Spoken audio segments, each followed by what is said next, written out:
Good morning, everyone. Steve here from theturtlefollower.com, and this is the stock market outlook video for the upcoming week of July 13th, 2015. We're going to take a quick look at the markets. If this is your first time joining us, what we do is really just go through the markets, kind of identify some key levels that we think either need to hold or need to break, depending on which way the market is running. And then we use that to gauge our positions for the model portfolio and other positions that you may have. So again, if this is your first time joining us, at the top of the page on the website you can enter your email address.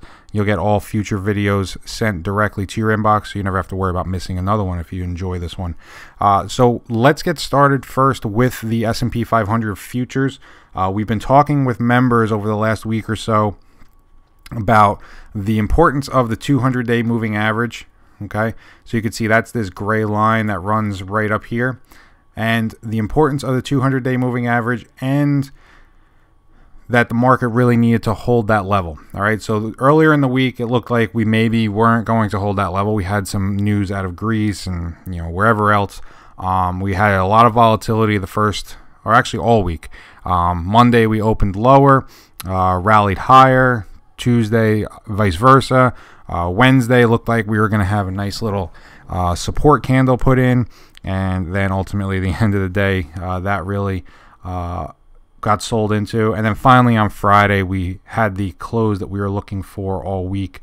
We're still in this little bit of consolidation, and my concern here now, as I've been discussing with members, is that this consolidation is now below the 50-day moving average. So the bulls haven't been able to get us back over this 2075 area, nor have the bears been able to get us below this 2036 area. All right, so those are the two levels I'm really looking at this week for the market. This 2059 area is pretty much non-existent anymore. If we remove that one, you can see now that we're really consolidating between 2036 and 2075. But as I said, my concern is that now we're below the 50-day moving average. So the longer we stay below this, the 50-day moving average is going to start trending downward. Okay, something like this. And as we continue to chop around in this range, we could very well hit the underside of the 50-day moving average, and that may be enough to break us down below 2036. So for this week going forward, as I said, those two levels are extremely important. The way this looks to me is that we consolidate in this box at least for the first couple days, and then potentially try and make a move outside of it. But the key is that we need to make a move outside of it and hold. So we either need to go out 2075 and hold, or below 2036 and hold. All right, if we push below it and then quickly recoup that level, that's probably a good sign that we're headed in the other direction. So that's what I'm looking for in the S&P. And you can even see, if we look at the SPX itself, it's a similar situation, but I don't think we've broken that level yet. Yeah, you could see that this level here is extremely important in the S&P 500. Okay, and that level is, you can see this gray box that I've highlighted for members. That level is really 2038 to 2054 is a huge support area in the S&P 500, the actual SPX. So it's not surprising to see that not too much penetration into that box. The bulls are trying to defend that very aggressively, and therefore I think the ultimate path of least resistance is going to be higher if we don't break this level. All right, obviously that sounds counterintuitive, but just looking at this, it really looks like this area between 2038 and 2054 is extremely important to the bulls. And as I said, I think we go sideways and try and potentially even break out, but we have to just be aware of this 50-day moving average kind of rounding over and potentially providing some resistance. Now, as far as the Nasdaq goes, the NQs, which are the Nasdaq 100 futures, similar situation. Okay, so we have the box that we were in, and now we have the box that we're in now. All right, and again, those two levels represent some key areas for this upcoming week. You can see this 43.36 area. Let's remove this one.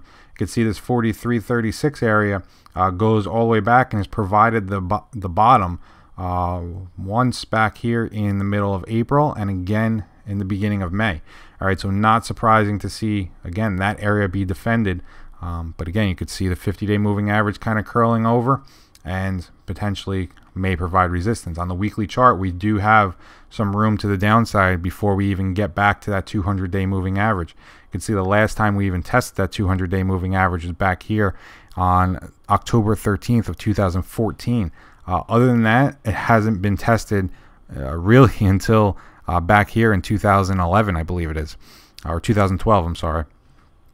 So tests of the 200-day moving average in the Nasdaq are not that common, and it seems like when they do get tested, they hold and they provide a extremely good swing low, swing point, base support, whatever you want to call it, for a move higher. And that's what I'm, as much as the last couple weeks haven't been the best for the market, I still think that this market ends up higher. All right, and it's just because of the overall trend. It's where we are. We've been sold into. Everybody's talked about the overbought conditions. The market keeps getting bought, but you can correct via time instead of price. And what I mean by that is, it's very possible. You could see here. We'll look at the Nasdaq 100 futures as an example. I mean, look at where we were here back in April of 2014. I'm sorry, February of 2014. All right, we were well extended above the 200-day moving average. The close here on this bar was 4441. All right, so 4,441. The 200-day moving average was down here at 39.59. Okay, so again, not a lot going on as far as the distance between the two.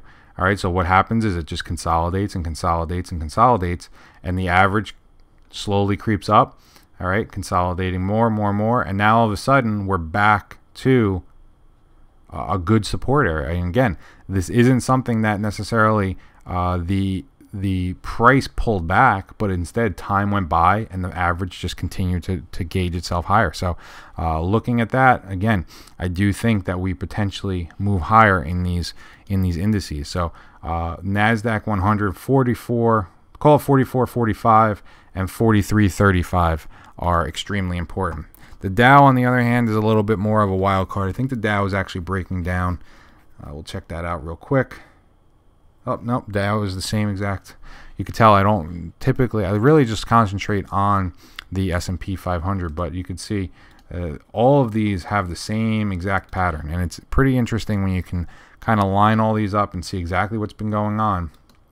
All right, but the Dow has broken its key support area, and that key support area was 17,530.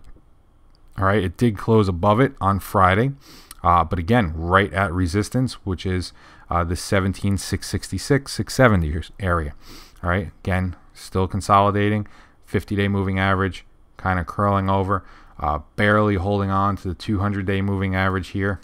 All right, we've come into that area, barely holding on to it.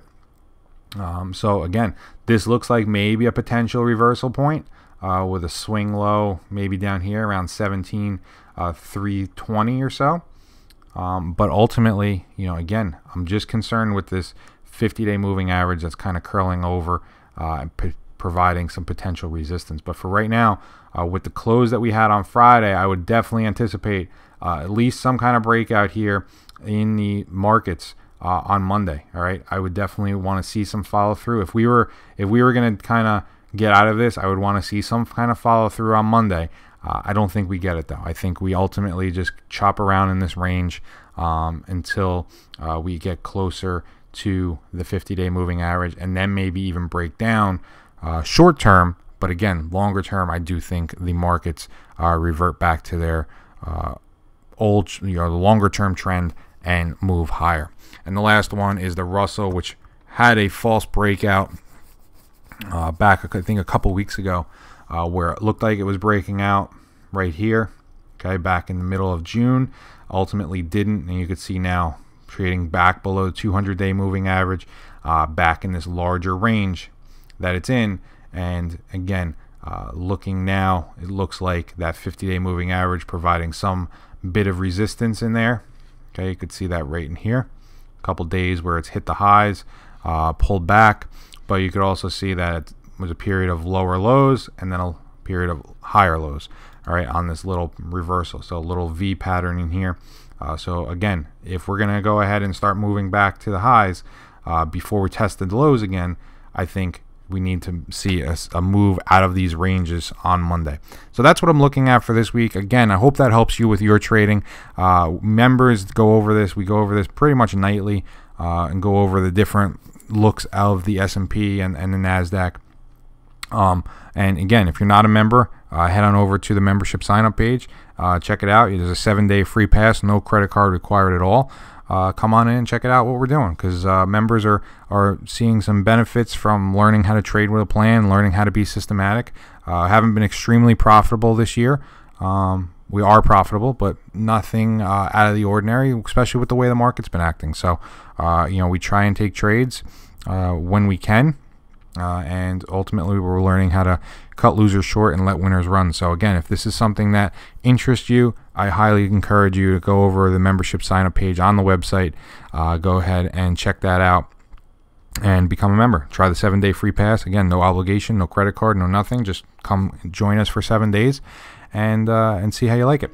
Other than that, have a great rest of the weekend, and we'll talk to you on Monday. Take care.